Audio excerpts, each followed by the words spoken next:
Ladies and gentlemen, you are listening to the Pranzata podcast. I am your host, Andrea Pranzatelli. This is episode number 50. This is a milestone podcast, episode number 50 on the podcast. I have a guest here today. His name is Jourdan McKinley Campbell. Okay, his middle name is McKinley. He goes by Jourdan McKinley on Instagram, but his name is Jourdan Campbell. Why does your middle name sound Irish as fuck? You have to ask my black parents. I don't know. I had nothing to do with that. Before we get into it, I have some questions for him. But before we get into it, if you're new to this, I interview comedians and musicians from the New York, New Jersey, Philly area. And that's it. We're going to get right into it. So we're going to start with an icebreaker question, okay? Wait, all right, before that, do you know the most viewed episode you've had so far?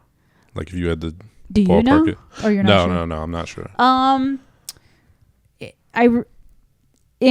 I don't know. I would say like out of all my podcasts that I've ever done? Yeah. I think the most viewed episode I've ever done, I have two that are viewed. One is where I talked about Austin, Texas, and I guess Austin, Texas was kind of like a hot spot that people were moving to. So when I talked about that and I had it in the bio, I think I got like 500 views on that. Okay. And then I interviewed a music producer named Vincent Troiani from VTX Studios, and I think he has a lot of connections. So that one got like 600 views or something like that. So it's got to be the one where I interviewed someone who has like a lot of connections, or the one about Austin, Texas. And can you say his name one more time? Vincent Troiani. He's from... he's a music producer that lives in New Brunswick, so you actually might know him. Vincent Troiani. Troiani. Yeah. So if you're watching this, I'm glad you had first place for a little while. You had the most views. I hope you enjoy second place, because this one is going to be the most viewed for sure. Yeah, no, you're going to have to compete with him or Austin, Texas. So I'm not really concerned with Austin, Texas. I know everything's bigger in Texas, but like everything's cooler on this podcast. Everything's cooler with Jourdan McKinley. Exactly. Make sure you like and subscribe to her podcast. Yes, like and subscribe. I forgot to say that. Thank you. Absolutely. All right, so we're going to start with an icebreaker. I like to put questions and answers. We only got two because I did it kind of last minute today, so there wasn't a lot of time to let it sit. So first question is from Instagram, Mott's Sticks. He wants us to answer. I'm actually going to ask you this. Who was the first family member that you disappointed when you told them you did comedy? Damn. Or did it? I think he was trying to be a dick. He's a comedian, actually. I was going to say, he must have some disappointed family members, because I don't know that anybody was that upset. Or in other words, okay, I think he's trying to be funny, but in other words, does your family support your comedy? Let's just put it that way. So I think they support my comedy because I have a day job.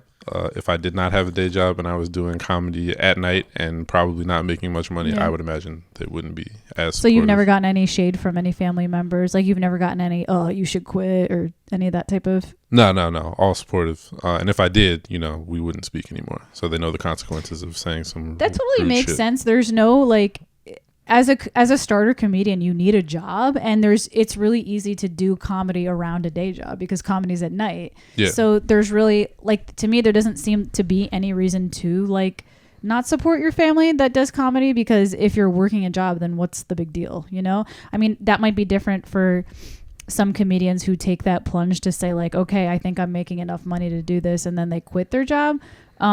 Personally, I'm not at that place, so I am definitely not at that place either. So I'm not making, every time I do a comedy show, I make like $20. So I made 5 since I've been doing comedy, so you got me beat.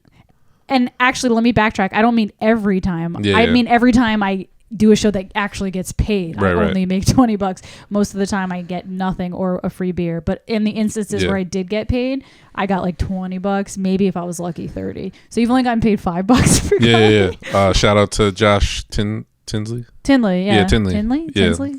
Sorry. Lemongrass guy. I think it's Tinley. I want to have him and his buddy on the pod. You should. They're a good time. His buddy, I'm probably going to, if I introduce him, his buddy reminds me of like the Moana guy. Do you know who I'm talking about? I forget his name. Yeah. All right. No. And I guess to answer your question about myself, same thing. I've never had any family member. I feel like my family has been proud of it. Like they're impressed by it, which I feel like is probably a relatively new thing. I feel like if it was the 50s or 60s, probably my parents would be pissed that I'm doing comedy because it seems like a risky thing to do. But nowadays I feel like a lot of my family that I do tell, I don't tell all my family, but the family that I do tell has been like impressed and supportive about it. So. Yeah, no, that's as important as it can get, because if you don't have the support of your family, I mean, you can fuel your own dreams on your own and all that shit, but like it's important for your family to believe in you as well. Yeah. Next question is by another comedian. You might know this one, Patrick Haggerty. Do you know this guy, Patrick Haggerty? No, I don't think so. He's a New York comic. So he wants us to answer the question, what's the deal with airline food?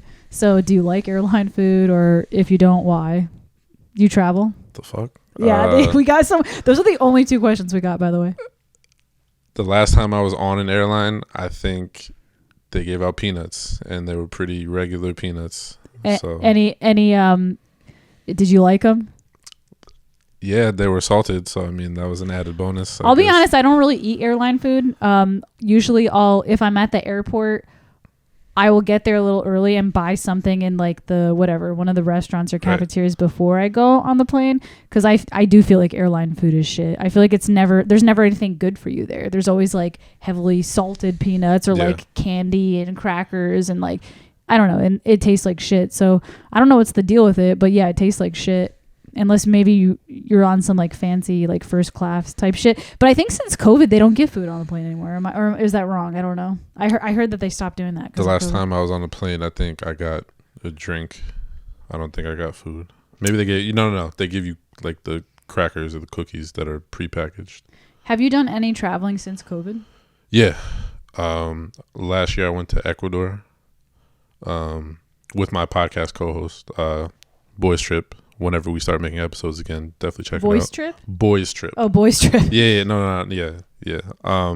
So his wife is from Ecuador, and they asked me if I wanted to go, and I said yeah. How was it? It was awesome.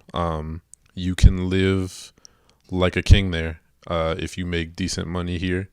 So like we went to breakfast one morning, and his wife said, "Yeah, it's gonna be $15," and I was like, "Oh, like for me." And she's like, no, like for all 7 of us. I was like, get the fuck out of here. $15 and we all had like a full meal. For 7 people with breakfast? 7 people for breakfast was $15. So $15 American dollars. 15 American, yeah. They take American dollars over there. But yeah, slapped a 20 on the table, felt like a fucking boss. I was like, yo, keep the change. Like, yeah, it was. What are we doing? We might as well just sell our shit and move to Ecuador. No, but so because like I don't think they manufacture cars there. Yeah. They're double the price they would be here. Oh, so there's some things that aren't. Yeah. Because you can't get them. So like if you wanted a car that normally costs $20,000 here, it would cost $40,000 in Ecuador. So what about like the housing and everything over there? Did you hear anything about that? Housing was pretty cheap. Like you could get apartments for like $300 a month, but you're also making like $500, $600 a month. So were the cars more expensive? Say it again. So the cars were more expensive because they don't manufacture cars there. They get things imported. Right. So it costs a hell of a lot of money to import shit. Yes. Whoa, that's crazy. I wonder, they probably have to send over like the separate parts and then somebody makes it there. That's crazy. It's funny. I actually, at some point, I have a friend who works in the trade business, and because of that, he knows a lot about the war, because a lot of his job is impacted by like things going on in the country. Yeah. So I'm like, at some point I want to get somebody like that on the pod who actually works in like international trade and like, international finance, stuff like that. I just think it would be a cool person to have on the podcast. I mean, I know some people that work in international trade. I don't know if it's legal, but if you want them on the podcast, you might have to like black their face out and change their voice. So, how long have you been doing comedy for? Like 4 years now. And how old are you? 30. Okay, so you're 30 years old. You've been doing it for 4 years. Do you feel like you started comedy late in life, or do you feel like you started at a pretty normal age to start comedy? I feel like a lot of people start in their early 20s. I just didn't. Yeah, I didn't think about it. When I was in college, my acting professor told me I should do it. I waited like 7 years to do it. So you have an acting profile too? You've done acting in the past? Nah, it was like an easy A in college. So I just took the class. It was just like a college course you took. So he thought, so you did some work in college with acting, and he thought you had like a good sense of humor, and he recommended you do it? Yeah, he was like, have you ever thought about stand-up comedy? I was like, no, not for myself. And he said I would definitely look into it. That's really cool that you had somebody actually recommend that to you. I feel like there's very few people that I've actually told personally, like, you should do comedy. I have one friend, he was on my podcast. Shout out to James Applegate. Shout out James. James Applegate. I really think he should do comedy for I'm probably going to send him this video when I edit it so he can see. He's a drummer. I recommended to him that I was like, you would actually be a good stand-up comedian. And he told me, he's like, everybody tells me that. He's like, but I'm not going to do it. But first of all, he has a great voice. Like, his actual voice has such a presence to it. I feel like I lack that. I don't think I have a bad voice. I mean, I sing. I hope I have a decent voice, but I don't think my voice has like a strong comedy presence necessarily. So he's got like a strong voice. He's very sensitive. Like, he's very aware of his surroundings, which I think is a really strong skill you need to have as a comedian. You need to be very observant, and I feel like he's like super in tune with his surroundings and people, and he's also fucking hilarious. And I'm like, dude, you need to be a comedian. He's like, yeah, everybody tells me that, and I just don't want to do it, or he doesn't have the time to do it, or something like that. And you said his name is what? James Applegate. James Applegate. Stop fucking around. It's time to do comedy. I mean, he's a musician, so he probably just has his hands full and doesn't have time to do it. But so you're backtracking though. So your professor kind of like hinted at you, like, you could be a good comedian. How long after he said that did it take you to actually start doing comedy? So he told me that when I was 19. So what's that? 7 years. Okay. Yeah. And why did you wait so long? So I was in a fantasy football league, and the person who came in last place had to do 3 minutes of stand up at the Stress Factory. Mm-hmm. I didn't come in last place, but the person that did okay. Yeah. But I'm like, I'm funnier than you. So I want to say like 2 weeks after that, I just went up and did it. Your first experience up there, did you bomb? Did you have a successful first time? Oh yeah, I crushed it. I crushed that really? Shit. Yeah. I feel like my first time I did well. I don't want to say I crushed it necessarily. I didn't kill, but I felt like I did a lot better than I thought I would. And I'm not sure if that's because the people knew it was my first time. Because like when they announced me, they're like, oh, this is her first, like they actually said it. They're like, oh, this is her first time doing an open mic. And I don't know if the people were just more kind to me because they knew I was new, but I felt like the first time I did well. I feel like the second time I didn't do well, and then it was just hit or miss ever since. I'm not someone who kills it every single time by any means, you know? No, I'm not either. I think I did 2 or 3 in a row that were really good. Yeah. And then I did the showcase at the Stress Factory, and I bombed. Like, I forgot my joke like 2 minutes into my set. Yeah. And then I tried to make it a joke. Like, I tried to make everyone believe that I did that on purpose. Yeah. But then I actually ended up forgetting my joke. So it was very awkward for like 30 I wonder seconds. If there's any other reasons, though, for that, like why you did so well at the mics and then bombed at the show. Do you think? Because sometimes I wonder, I feel like at open mics, a lot of the times we're performing for just comedians. Yeah. And then so you're not really getting, like, this is me, not you, I just mean like me personally, or all comedians. So I feel like as a comedian, you're not really getting real experience with non-comedians. And I do feel like sometimes there's inside jokes amongst the comedians that know each other, or we just have sometimes a more like raunchier or a little more daring sense of humor. Yeah. So it's hard to really gauge what the public, I hate to separate them as like comedians and non-comedians because we're all human beings, but I just feel like comedians, when they get together, they have a certain way.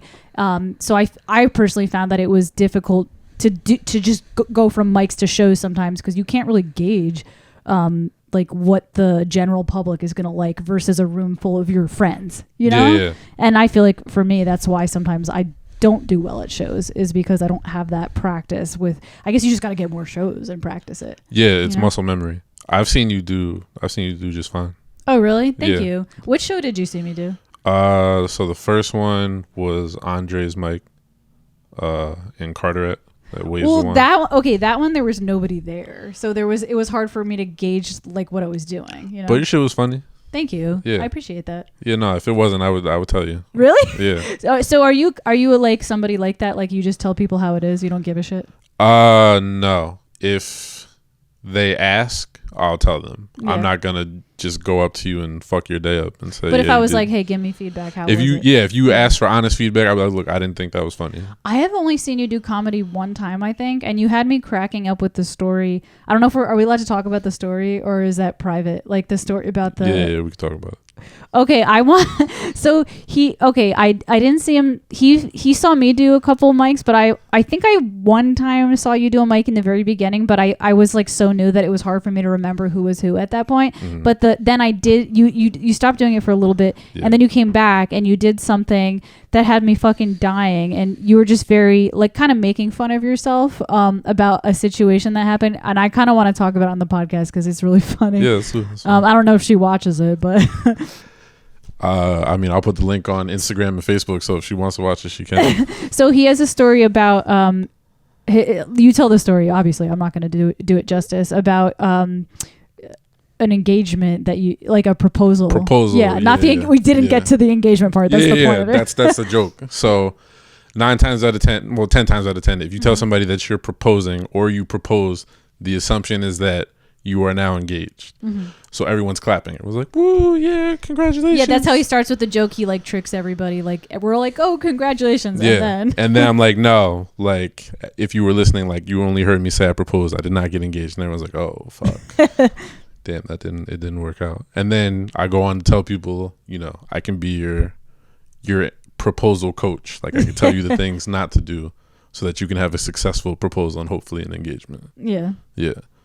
So like I say, make sure you're in a relationship when you propose. That's like paramount. Wait, so is that actually true? You weren't in a relationship with each other? Or you just you added that? Yeah, it was no. It was like in that weird limbo, like between like you were gonna break up. We were together and then we weren't together, but we were still hanging out. So you proposed to her in this limbo as an attempt to get her back, or like what was your thought process behind that? I don't know if I had too much of a thought process. I think that was one of the only times I went with my gut, and that did not work. Yeah. Yeah. And then the second part is like make sure you don't if you don't know for sure that she's gonna say yes, make sure you don't have an audience. Yeah, that's the part that had me laughing. Yeah. So I didn't know that her parents were there. Like I had no idea. And when she opened the door, she said, "Are you sure you want to come inside?" I'm like, "Who the fuck is here? Like, what do you mean?" Yeah, I want to come inside. I'm like, I'll propose to whoever the fuck is in here too. So they're like sitting on the couch eating pizza, and I'm like, fuck. All right, well, I already bought this ring, so we're gonna go ahead and do this. When the kitchen like tried. So you didn't think like, let me just save this for a different day? You just went for it? Yeah, no. At the time, like, so backstory, I had like a whole thing planned. Like we were gonna go. I was gonna take her somewhere, and we were gonna do some cute shit. Yeah. She didn't agree to the cute shit, but I already had the ring. So I'm like, we're going to try. We'll give it a try before I give this ring back. So we unsuccessfully tried. Yeah. In hindsight, are you glad it didn't work out? Yeah. I mean, so after it happened, I got like real into like journaling, meditation, working out, stuff like that. So like, I think it grounded me. Like it made me more aware of myself, like needing to take care of myself. Yeah. So I'm thankful for that. Yeah. Yeah. Yeah, I've been in situations like, I mean, it's never been that severe. I've never proposed to somebody. Oh, you didn't propose? I didn't propose, no? But I've been in situations where I cared about people that didn't work out. And then in hindsight, I was like, I'm actually really glad it didn't work out. And it like, no shade on the people or hate to the people, but like it sometimes when you really care about somebody, you're kind of blinded to the things that aren't working. You kind of oversee things that aren't working. So I feel like I've been in situations where I was devastated that things didn't work out. And like after my feelings were detached from it, like whatever, 6 months to a year later, I was like, actually, we would have been horrible for each other. I just was in love at the time and kind of oversaw things that weren't good, you know. I've totally been in that situation, but like again, never to that extreme where I went as far to propose, you know. Yeah, to be honest, women. I don't think women propose though. I don't know if they. No, it's not. No. I don't know if that. I feel rare. Like that could be a new thing though, like a feminist movement. It's not. I mean, some that are like very, very keen on getting married to whoever they're with, and they know that person ain't shit, and they're not going to propose. Then that'll probably be the case. Wait, so if there's a woman and woman like dating and they want to get married, who does the proposal? Just the one who thinks of it first? How does that work? Wait, was that a lesbian question? Yeah. I can't answer it. Yeah, I can't answer it either. It's just a answer in the comment section below. Like, does anybody know this? If two lesbians are dating and they want to get married, do they do the proposal thing, or is that like a outdated thing? They probably, you know? They probably one of them probably just asks. Yeah. Like, do you want to get married? Yeah. But then, is it a competition?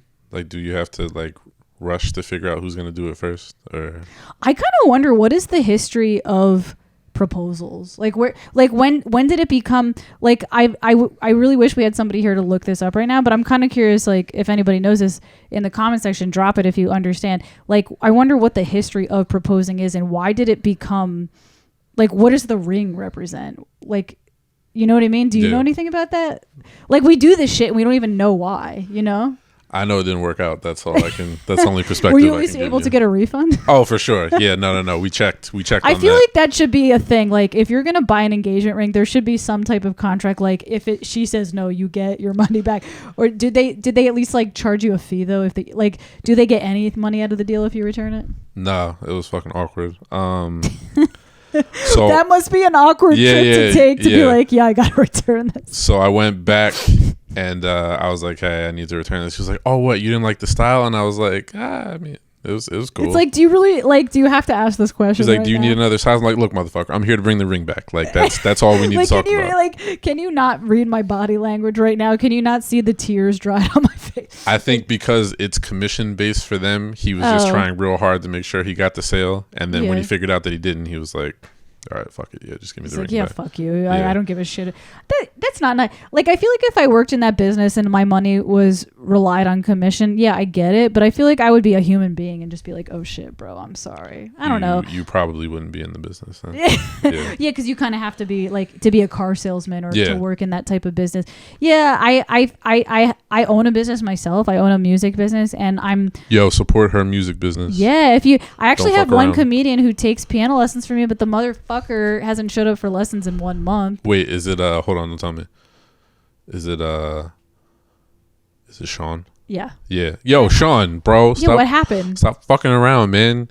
He went to Louisiana and that was fine, but then ever since then, I did cancel one lesson because we had a roast battle, and I was like, we had a lesson planned the same day of a roast battle. I was like, listen, I need to roast and murder you tonight, so we're not having a lesson so that I could focus on the jokes. But I was like, we're resuming next week, but he hasn't been back ever since. So you would have had the lesson before the roast?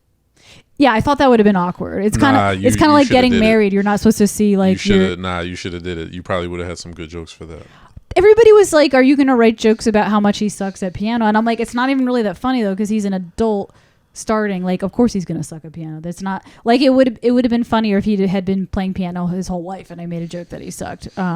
Yeah, I went to the roast battle last week at Lemongrass, and Dan Caprio's doppelganger. I don't know his name, but he's a doppelganger. Yeah, I don't know what his name is, but he fucking killed it.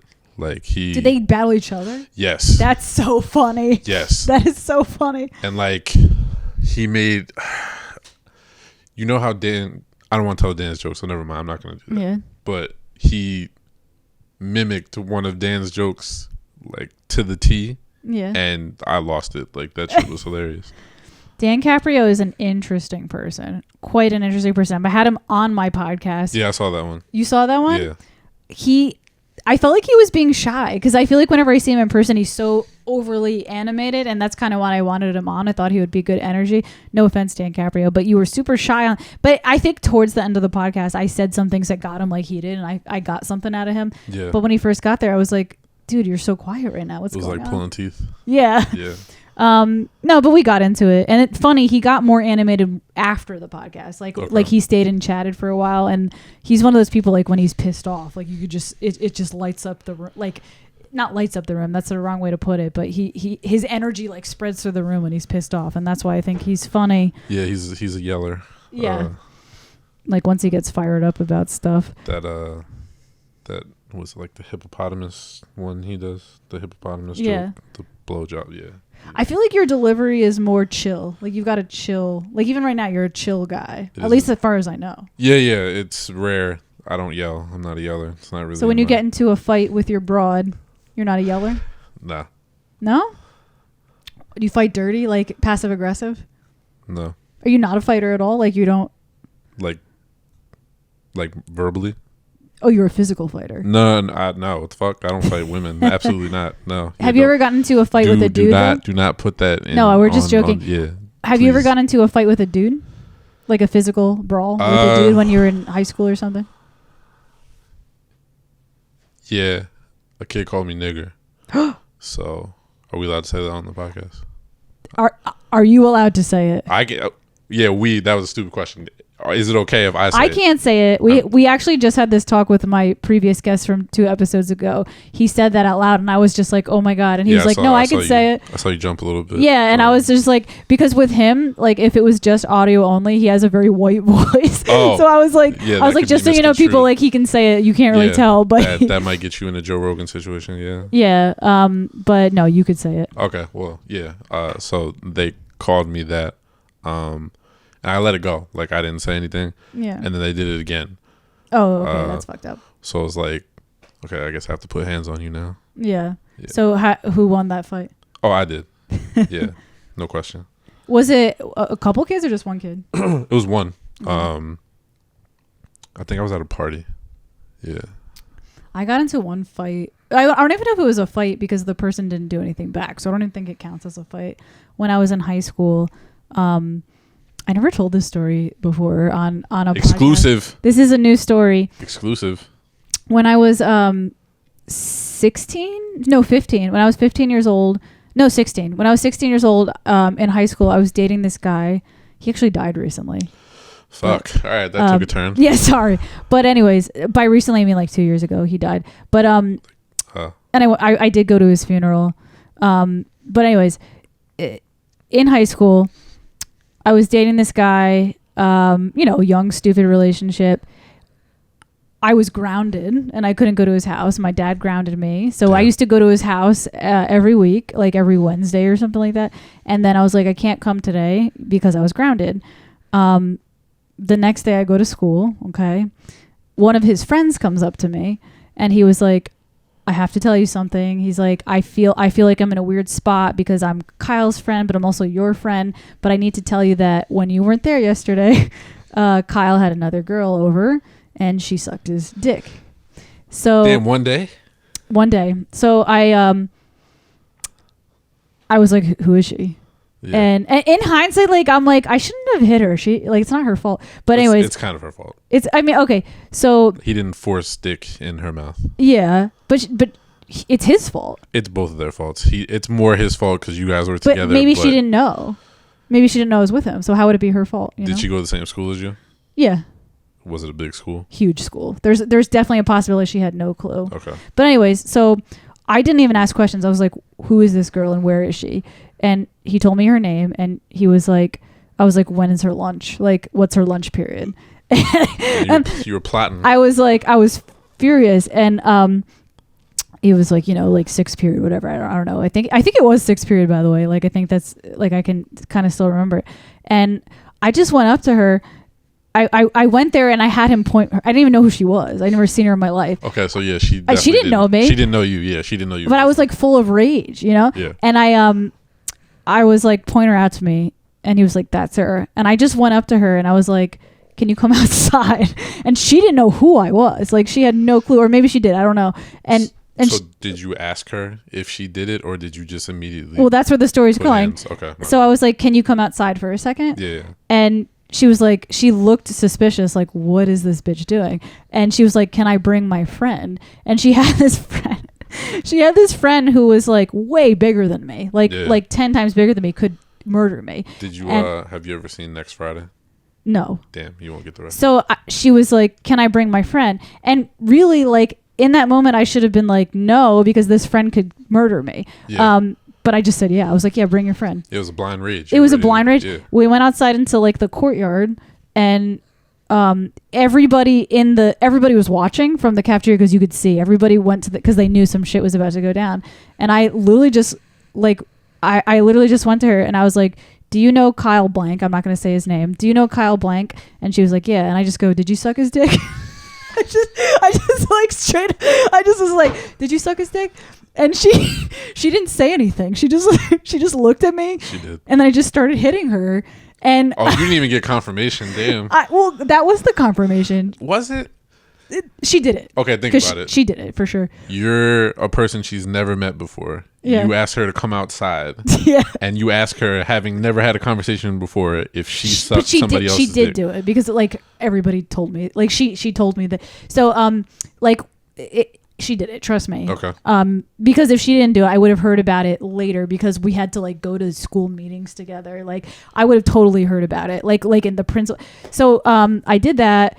She didn't hit back. Her friend did nothing. Her friend just stood there and stared at me. She was like, she was like 10 times bigger than me. Okay. Yeah. Like she could have easily murdered me, but she just stood there in like awe, like what the fuck is happening right now?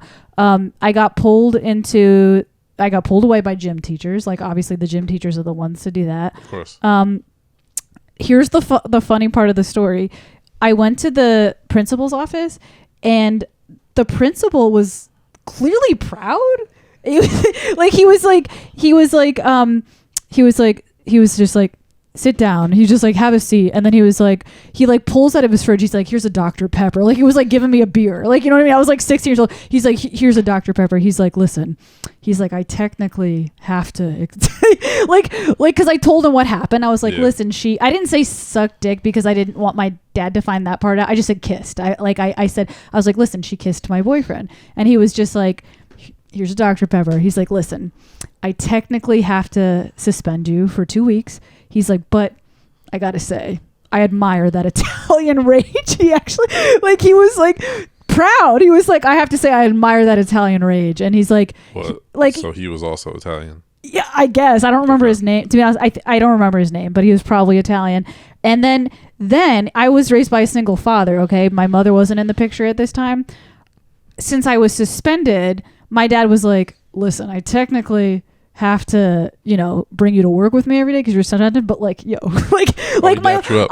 I beat up a girl and everybody was giving me positive feedback. Everybody, like a lot of men were like, yo. And like, I remember like sitting at my dad's job in the corner being like disciplined, but he would be like in the corner with his guy friends and they'd be like, yo, pounds, like pounding each other. Like, yo, that's my girl. Like, and so really like when I think about it, that was just a horrible message for me as a kid to be like, yeah, I guess the message was like, if someone fucks with your man, like you have every right to beat the shit out of them. Like that was the message I got. Yeah, that's my takeaway. Yeah. But yeah, in hindsight, I should have not done that. It could have not been her fault at all. She may have not known. Probably didn't know me. She probably didn't know he was in a relationship. It was really his fault. Yeah. This is just an awkward story because he's dead. Like I feel. No, I feel like he's a terrible person, but I can't really say he's a terrible person because he's no longer a living person. But yeah. No, don't feel bad because he was. I'm not going to say anything else. Let's just leave it at that. Let's just leave it at that. But rest in peace, I don't think he's a terrible person. I think it was high school. You know what I mean? I was a terrible person. That was a terrible thing I did. I hit a girl that literally she didn't do anything wrong, technically. Yeah, but you were going to do that anyway. Even good or bad person, you were I don't know what drove me to do like obviously anger. You were in love. No, I don't. You were in love, Kyle? Puppy love. Yeah, that's enough. Like not deep love, no. But it wasn't. But yeah, it was enough at the time. Like at it was 16, that. At 16, you don't know how deep love really is. No. So no. Your foray into love was enough to be like, yeah, I'm gonna go fuck this bitch up. Like, yeah, I guess I shouldn't. Like I kind of feel bad now telling that story. I'm like, wow, I'm a piece of shit. But I guess I shouldn't like beat myself up for that. I shouldn't beat myself up for that because I was only 16 and I was dealing with like some hormonal shit or something like that. I never did that again. Yeah, don't beat yourself up for beating someone else up. Don't beat yourself up don't kick your own ass for kicking somebody else's ass. Yeah. But yeah, no, that's my only like fight story. Yeah, I'm not proud of it necessarily. I mean, not my whole family, all the men in my family were proud. And the male principal was proud, but I don't think I'm proud of that story. I'm like, damn, that wasn't a good thing to do, Do you tell that on stage? No. Should I? You should. But like, I don't know how to develop it into a funny story. I don't know. I don't know if it's a funny story. It is. I think what's funny about it is the fact that everybody was like cheering me on when they were supposed to be reprimanding me. Just lead with the guy's dead. The guy's that's fucked up. Because now people are conflicted if they can like feel bad because he's dead or like still think he's an asshole because he had some other girl suck his dick. All right. I kind of feel bad saying this, but I am going to say it because it is kind of a funny part of the story too. When I went to his funeral, his family was like, "Why are you here?" Like they're like, "Wasn't he like a dick to you?" And like his own family was like you shouldn't be. But listen, like it was high school. Like I was able to forgive and forget. You know what I mean? We actually stayed friends after that. Yeah. You know what I mean? Like because he apologized to me. He was like, "Listen, I did a fucked up thing." He's like, "You have every right to be mad." He apologized to me. He was 16 years old. I had seen him since, like not like seen him, but like I ran into him a few times since. And I'm not, to be honest, I'm not someone who holds grudges. I'm not. I have.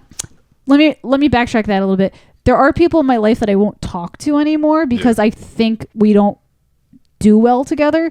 But I can, if I ran into them in the streets, I would be friendly. Yeah, it's not a grudge. Like you just outgrew trying to work it out with them. Yeah, but I don't hold anger in my body for people. Like I just let it go. I have a handful, like 2 or 3.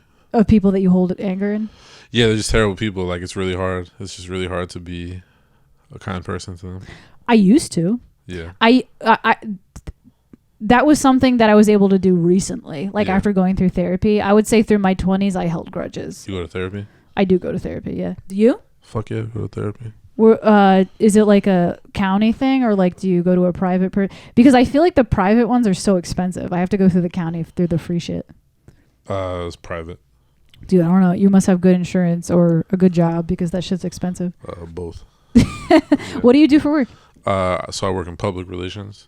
Okay. So I work for a company that specializes in financial technology, cryptocurrency, and data analysis. Yeah, don't get too. I don't know anything about that shit, but you don't know anything about the whole crypto game. I have some. Couldn't tell you if I'm making any money off of it. I would assume no, because no one said anything. I feel like I'm missing out. I could potentially be missing out on an opportunity, but I'm very like, I don't have time to figure out anything new right now. Yeah. Like I feel overwhelmed with what I have on my plate right now. So the idea of like investing, like I haven't even figured out how to invest in the old shit. Like I don't like now I have to learn how to invest in the new shit. Like I'm just going to deal with dollar bills and Venmo for now. Like I don't feel like learning a new thing right now, you know? Crypto, it's complicated. I mean, you'll see people online saying stuff like, yeah, it's easy. Like, you just have to put in the time. Like, yeah, you have to put in the time for anything. But this shit is like, I can't touch it. Like, I can't go grab it out of anything. And by the way, that's the shit that pisses me off and makes it seem kind of sketchy to me, is that I keep getting these random DMs from like old friends that I haven't kept in touch with for years that are like, try this, it's not a scam. And I'm like, okay, this sounds like a scam. If you have to say it's not a scam, it's a scam. It's a scam. It sounds like a pyramid scheme or something.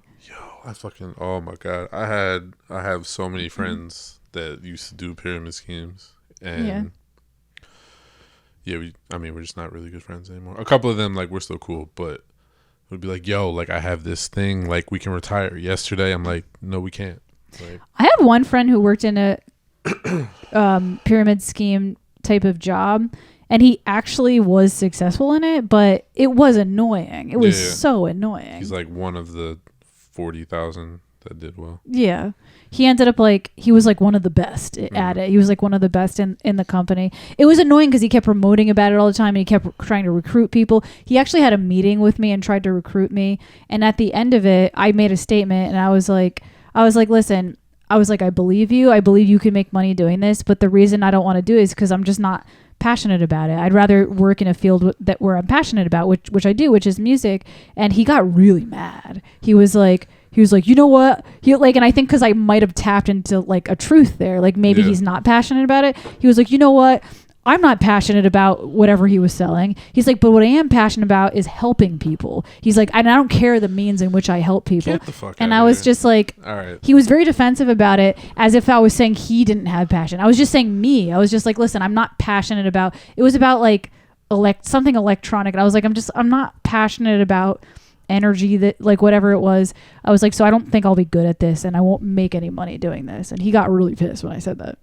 People that do pyramid schemes or like get really excited about pyramid schemes are already down on their luck. You're not going to find anybody that's successful or in a good place in their life that then jumps into a pyramid scheme. Yeah. They always find people that are like, yeah, man, so how are you? Oh, yeah, like I'm struggling. Like I don't know what to do with my life. Oh, bet. Like I'm going to get you to join this fucking cult like thing and you'll devote all your attention to it. And then you'll try to get other people to put their attention into it. Yeah.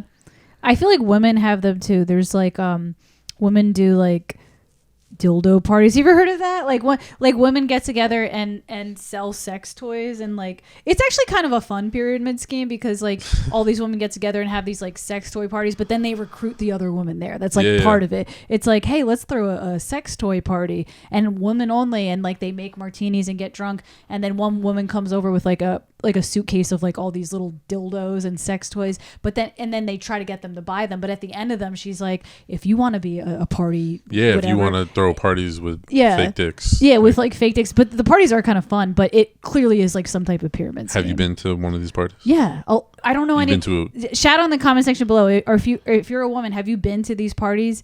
They're not like, don't get the wrong idea, it's not like women like finger banging each other like with these dildos.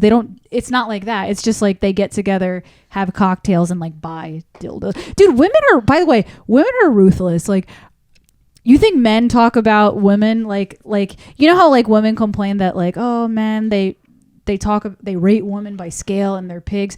Whenever I'm with my girlfriends, all they talk about is like dicks, and like women are ruthless. I don't know if you've ever seen a woman, like a group of women get together. Like, they're worse than men. Like, they talk about dick sizes and who had the best. Like, that's how women are when they get together. I've seen Sex in the City. Yeah, that's not a great show. I've seen a woman's group chat, and it was eye opening. Yeah. I mean, I don't know. I feel like I used to kind of like chit chat about that stuff, but I feel like as I get older, I don't anymore. Like, I like when I was in my 20s, I definitely like talked about sex a lot with my friends and like talked about that type of stuff. And I feel like as I get older, I'm just kind of like not as interested in that. I'm still interested in sex, but I'm not as interested in like getting together with my girlfriends and like talking about that stuff. You know what I mean? For anyone that's watching, she's interested in sex. Don't misconstrue her words. Yeah, like don't misconstrue my words. I'm not asexual, but I'm like not trying to like, I don't know, because to a certain degree it's kind of disrespectful to like the people you're talking about, even if they're not there, you know. I feel like, you know what I mean, like if you're in a relationship, you're not going to go to your, maybe you will, but don't you think it's a little disrespectful to go to your dudes and be like, yo, me and my girl, we did this thing? Like, maybe when you're young it's like a fun thing to talk about, but I feel like as I get older it feels disrespectful to the person I'm with to talk about that type of stuff. Yeah, I try not to. I think as you get older, the number of people that you talk about your significant other with, the list gets smaller. I mean, I have girlfriends that will be like, yo, look at this. Like, they'll show me dick pics on their phone. Like, and dick pics of dudes they're with? Yeah. Wow. And I'm just like, I feel... no. I feel like that's... I hope nobody did that to me. But I feel like it's disrespectful. Like, you know, it's not a respectful thing to do. Like, I mean, not for anybody. It doesn't even have to be somebody you care about. Like, you know what I mean? Like, even if it's somebody you just hooked up with, but it's like, no, that was a private thing that happened. You don't go around showing people that, you know? Nah, yeah, that's like, isn't that a crime? But like, I'm telling you, women do that. I'm saying like women are ruthless. Yeah, guys do it too. Guys do it too? Yeah. Well, you see your guy friends be like, yo, check this out. Like this nude pic I got or whatever. Not as much anymore. But when you're younger, right? Yeah, like 20s, it'd be like, oh, bro, look at these titties. Or, yo, look at this bush. It's not even, or it's like, oh, look at the landing strip. I'm like, okay. Yeah, that's what I guess that's the point I'm trying to make. When I was younger, like that type of conversation was interesting, but as I get older, I'm like, that's hella disrespectful to the person you took the picture of, or the person who's... Yeah, it's private. Yeah. Like, it wasn't meant for everybody to see. Especially with like the internet now, it's like, once you show something to somebody, who the fuck knows where that goes? Like, you know, that's like even worse, you know? Yeah, I think I have a situation like that. What do you mean? I had something on my computer and it just disappeared. So I don't know if it's in the cloud. Dude, I don't like when I have like those type of photos, I don't put them in any special place. So God knows what kind of porn of me is leaking is on the internet. No, I'm saying if this is a thing, like I need my fucking check. Like I haven't seen it yet. If it's out there and people are watching it, like I want my money. I often wonder about that. I feel like there's no way. There's literally zero chance that at some point in my life I didn't have like a peeping Tom or a hidden camera on me. I just feel like there's so much of that shit going around that at some point in my life there must have been like somebody had a hidden camera in a dressing room and like my shit's on the. I just feel like it's like impossible for that have not to happen. I'm not even talking about stuff on my phone. I'm talking about just like in real life. Like there's so many fucking creeps out there. Like there's got to be a moment where someone like saw me getting dressed and snapped a photo. I did one time. Like one time I was walking outside and I caught a guy taking a picture of my ass, like just in pants. Like I actually, like I caught him doing it. Like I was like walking outside and it was like the summer, you know what I mean? I must have been wearing shorts or like leggings or something. Yeah. And he went behind me and took a picture of my ass. I saw him do it. It's so hard to try not to be a creep because there are so many creeps. Yeah. Like even going to the gym, like, you know, women wear yoga pants or like short shorts. And if they come near me, I'm like, fuck, I'm just going to go work out over there. Like, it's not even that, like, yeah, I might look, but I don't want to be, like, in a situation where a woman's like, excuse me, are you, like, staring? Were you gawking at me? No, like, listen, you're a human being. If you want to take a quick look, and that's fine. I do. Like, if I see, like, a person, if I see an attractive, like, man or woman at the gym, I'm going to take a quick glance. But I think when it becomes creepy is when you take it to that next level and you approach her and bother her. That's when it becomes creepy. But or if you stare too long. That's different. But if you just take a quick glance, like it doesn't have to be creepy. You could just be doing that to anybody that walks in the gym. But you don't know if she's comfortable with that because she may have gotten several quick glances while she's been in there. Dude, that's honestly a quick glance is flattering. Like I want, like, you know, it's one quick glance is flattering. It's when it crosses the boundary of like staring, that's when it becomes weird. Or even worse, approaching. Actually, I'm not even sure what's worse, long stares or approaching. They're both uncomfortable in the gym. I don't do either. Yeah, but good move to like be like, I don't even want to get involved in this. I avoid all situations like that at all costs. I can't afford to get sued or canceled. I'm not famous yet. So do you think men now feel like a certain pressure to avoid speaking to women because they're afraid of? I think that's the case because I went to Sam Ash the other day, a music, obviously you guys know, a music store, to look for a new keyboard. I ran into an old friend there. Okay. Totally. I was friends with him for years. I knew him. He was on my podcast. We were like getting, you know, chummy with each other and like chatting. Then as I left, the staff came up to me. They're like, "Are you okay, ma'am?" And I'm like, "What do you mean, am I okay?" They're like, "Was he harassing you?" I'm like, "No, he's my friend." Like, so I feel like there's a lot of pressure now to like protect women in that way. Like, I think the store was like, "We don't want a sexual harassment case in our store," and they were like super concerned. They're like, "Is everything fine?" I'm like, "Yeah, he was my friend." Like, you know what I mean? Yeah. I think people are more cognizant of it. Yeah. Like, nobody wants to be on camera like being disrespectful to a woman.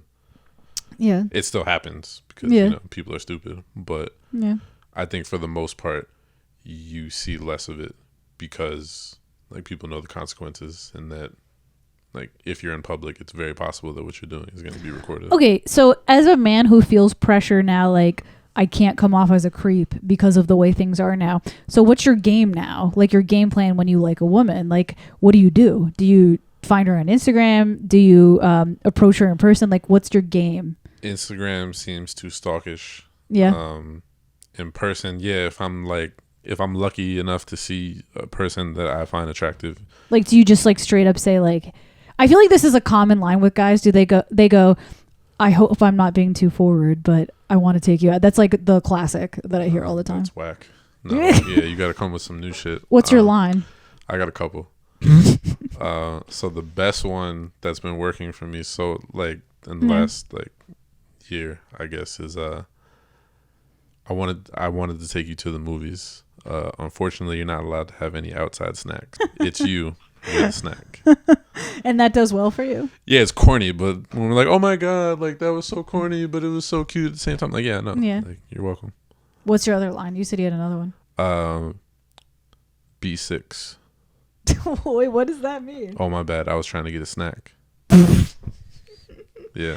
I think the reason that works is because it's like so ridiculous that it's like you can't help but laugh. Yeah, you it's know? funny. Like that's women love to laugh. Yeah, that's true. If you could make a woman laugh, then Yeah, I think you're in. I think I've had so much success. I'm not tooting my own horn, but I've done well because I can make women laugh. What about now? What's your love life like right now? How's the success now? It's cool. I mean, so like after proposing and not you probably getting just don't engaged- really want to deal with that right now. Oh no, like the 2 months after that, I was in these streets. I had my thighs out. Like it was a hot boy summer. I was. You were having like rebound. Yeah, a lot. What about now? Not as much. No. Chilling out now. Yeah, pretty chill. Did you meet anybody like that you are more serious about? I will say I met a lot of nice women. Mm-hmm. I won't discredit. There's like 2 I could discredit because I got catfished On a social media app? I mean, not a social dating media, app. a dating app? Yeah. What happened? So I thought I was meeting a younger black woman, like in my age range. Yeah. But it was like a 50-something-year-old white Oh. woman. So we arranged to meet at a restaurant. Yeah. I get there and she's like, "Oh, I'm here." I don't see her because the person on the picture is not there. I walk to the bar. Some older white woman is like, "Oh, hey, Jordan." And I'm like, "Oh, maybe she's friends with my mom." Yeah. Like, I don't know who that. Hey, how are you? Yeah. Go back to my phone. She's like, "Oh, no, it's me, Stephanie." I'm like, "Get the fuck out of here." And she was like, "Yeah." And I was like, "Nah." Did you say anything to her? Yeah, I was like, so I don't know if you noticed, but you're a black woman on this app. You're a 28-year-old black woman, and in person, you are not. Really curious what you thought was going to happen. So she explained it. She's a divorcee, and she's been like depressed or something. So she's a teacher, and she used her TA's photos. That's gotta be illegal. It's not because she paid the TA to use her photos. Okay, well then I guess it's fine. Yeah, but it's fucking weird. Yeah, no, why? Like, if you're gonna catfish somebody, at least go like with something somewhat similar, like maybe a more attractive version of you. Maybe but a white person might be good. Like maybe if you're a white woman, at least like that's excessive. Like has this ever worked out for her? Like, you know, like has this plan ever worked out for her? Well, I reported her, so I don't know how many more times she was able. Yeah, to what a pull that fucking one off. dude. People are fucking morons. Like I don't even have any words for that. 'Cause like you're a fucking moron. That's so stupid. I already had this conversation with my last podcast guest, so I'm not going to bring it up again. But I don't like dating. I only did it 2 times, and I was like, never again. You don't like dating apps? Yeah, I mean, I'm in a relationship now, so I don't have a Oh, good shit! I didn't know that. I don't have any reason to use it now. Congratulations. But like when I was single, Yeah. I only went on 2 dates with it, and I just never liked. I don't know. Like I feel like a lot of people like it, but I always felt like I just didn't like I kept swiping left on everybody. Really? Yeah, I barely swipe right on anybody. I hate it. I hated everything about it. That defeats the purpose. Yeah. Yeah, no, I just don't think you can really get to know a person. Like, I mean, like obviously you have to take it the step further and meet them in person. That's how you get to know them. But I felt like there was always something putting me off about, like, I feel like the profile, like there were probably people on those dating apps that I probably would have liked in real life, but somehow the way they presented themselves on the dating app like turned me off in some kind of way. I don't think it's like a good way to really get a vibe of somebody, you know? It's hit or miss. I mean, a lot of times you'll see people that you want to match with and then you don't. Yeah. Or you will match with the person and then you don't speak. Or you'll match with the person, you speak for a little bit, and then you just stop speaking. So, I mean, you got to put yourself out there. But you don't, because you're in a relationship now. Yeah, I don't know. Like, I'm very old fashioned with that type of stuff. I just feel like there's something about meeting people in person that it's like you really get the essence of who they truly are. But again, you know, I guess if you do those dating apps, that the way to get to know who they are is by taking that step to meet them in person. But I don't know, it just never worked for me. Never liked it. So the person that you're dating now, you guys met in person? Yep. Did you know them beforehand, or like did you meet and then start dating after that? We met through mutual friends. Oh, nice. Yeah, so it kind of worked out that way. But yeah, no, I never had anything work out from a dating app. I went on 2 dates, hated both. No, I didn't hate the second one. We just didn't work out. But hated the first one. Thought the second was cool, but just didn't work out. And then just like didn't like the dating app experience in general. So. Like, you weren't hooking up with people on dating apps? Never. I've never done that. You are old school. Wow. I'm very old school. Yeah. I'm like, I guess what they call, like, a hopeless romantic. That's cool. Yeah, I'm like a old, like, I believe in, like, the old, I don't know. I'm old fashioned. I prefer to be in a relationship. Like, I don't really, like, it was cool being a hoe for a little bit. But, yeah. like, no, I've never been able to, like, be a hoe. Really? Like, and I don't mean that in like a whole, like I'm holy way. I just mean like because I feel like nowadays it's so common for people to just hook up with each other. Yeah. That like it's all the talk. It's like, oh yeah, like especially now with like women like women are trying to empower each other, like, yeah, do your thing. You can be just like a dude, you can hook up with guys, etc. Anytime I've ever been in a situation where I was like just hooking up with a guy, I always felt devastated. I never liked it. Yeah, I've never been with a woman that didn't like feel attached to you and stuff. Yeah, never. There's that. So I actually read about it because I thought I was crazy. I was like, why can't I just hook up with you? Like I feel so. There's actually a biological reason for it. So women. I don't know exactly what the hormone is because I don't have Google in front of me right now, but I did read something that there's a certain hormone that women release after having sex that bonds them with them as a way to get them to protect the children, like the potential children. You know what I mean? Because every time sex is, in a weird way, sex is outdated because the point of sex is to procreate. So there's all this stuff going on in our bodies when you have sex, and that's what happens. Like literally a hormone is released and it's saying bond with this guy so he could stay and take care of the children. Yeah. Damn. Yeah. Sex is family planning. Yeah. Okay. So it's easy to separate for me, honestly. No, but I think that's men. I think men can separate it. You know, it's a woman trait.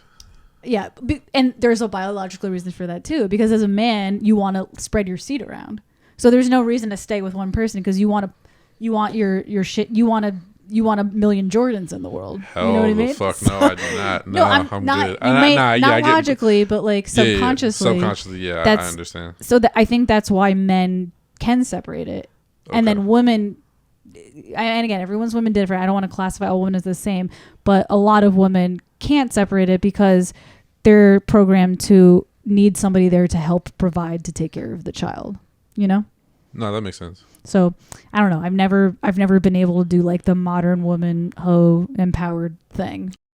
Anyways, so I think we're just about going time here. Oh yeah. So we're just about finished time here.